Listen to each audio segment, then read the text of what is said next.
So the question is, does BC matter? More important question is, what are you using that rifle for?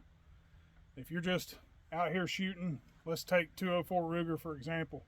This is a Schultz and Larson Model 54 target rifle. It's about a 50, 60-year-old rifle, but new barrel. She shoots like a dream.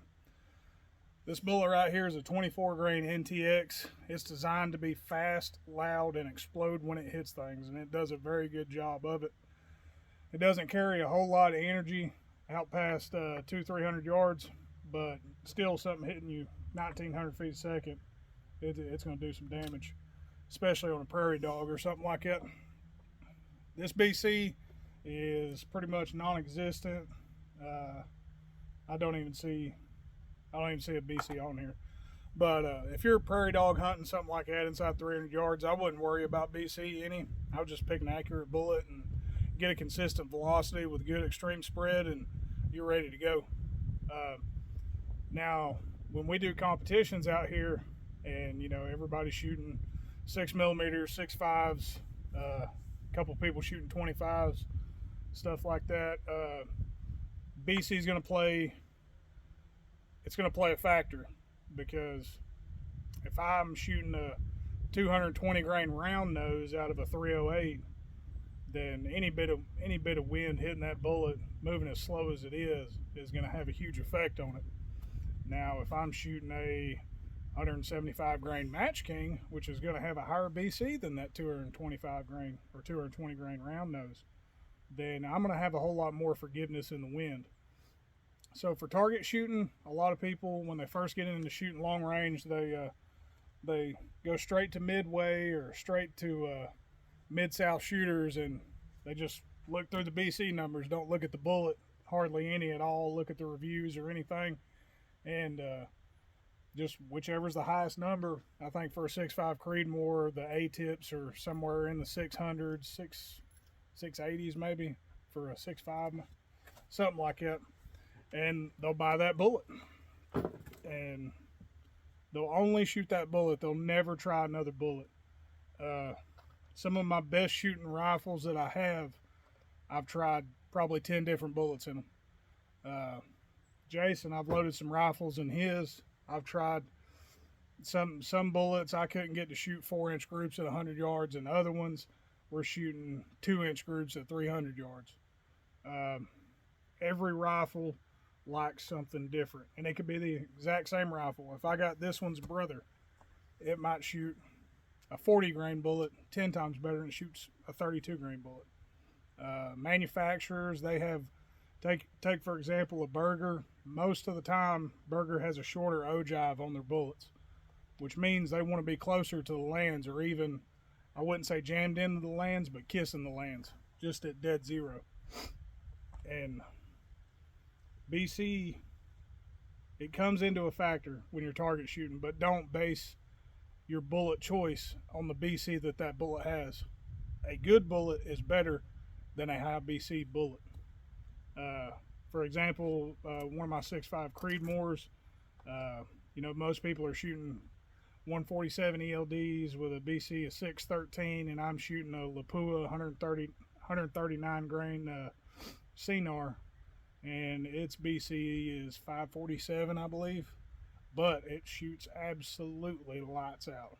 With it's single digit standard deviation. I think it's maybe 3 or 4 feet a second.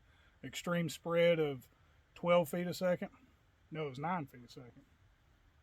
So Johnny, who just showed up, he's going to think his high BC is going to win him that competition. And most of your shooters who are experienced are going to be shooting a better bullet, well-constructed, consistent bullet, and then take into account the BC afterwards.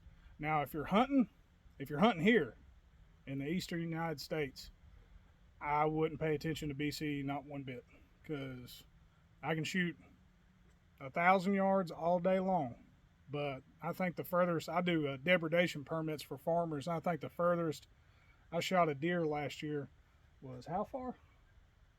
Probably close to 350, 400 Actually, it was right behind that target over there. Well, that's true. Yeah. So the furthest I shot a deer was 350 yards. So that is true. I don't know how many tens of hundreds of deer we shot last year, but my lord, we slaughtered them. And the best bullet in that case was a 77 grain Match King out of a 223, and that was it. It was the best bullet for that rifle. It was the most accurate, the most consistent for that rifle.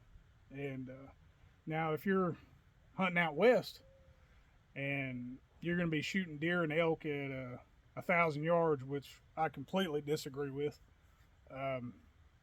But if there's some guy out there who's talented enough, because let's face it, you're either going to be lucky or very, very talented.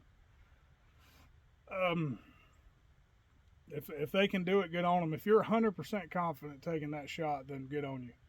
But most of the times, I see a lot of these shooters, you see a hit at 1,300 yards and the bull goes down, and if you pay attention, you see a blood spot on the hindquarters of the elk or whatever, and you can see it's done been shot a couple times. I might edit this out because I think I'll get some flack for this. But if you're hunting out west, I would say most hunters, they want to be able to shoot at least 600 yards. In that case, get you a good bullet that has a good BC. Once again, don't take BC above everything.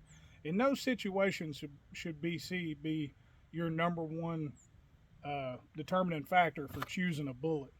You should have the best bullet you possibly can with as good a BC as you possibly can.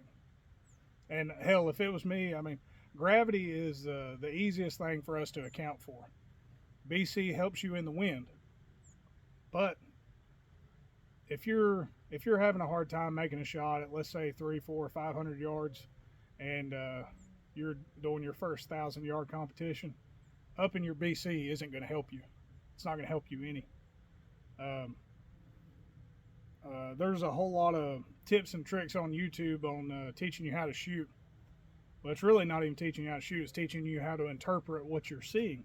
And there's only one way to learn how to shoot, and that's to go shoot. And talk to somebody who's got any sense to help you interpret what you're seeing and the results you're getting. But bottom line is, BC isn't everything.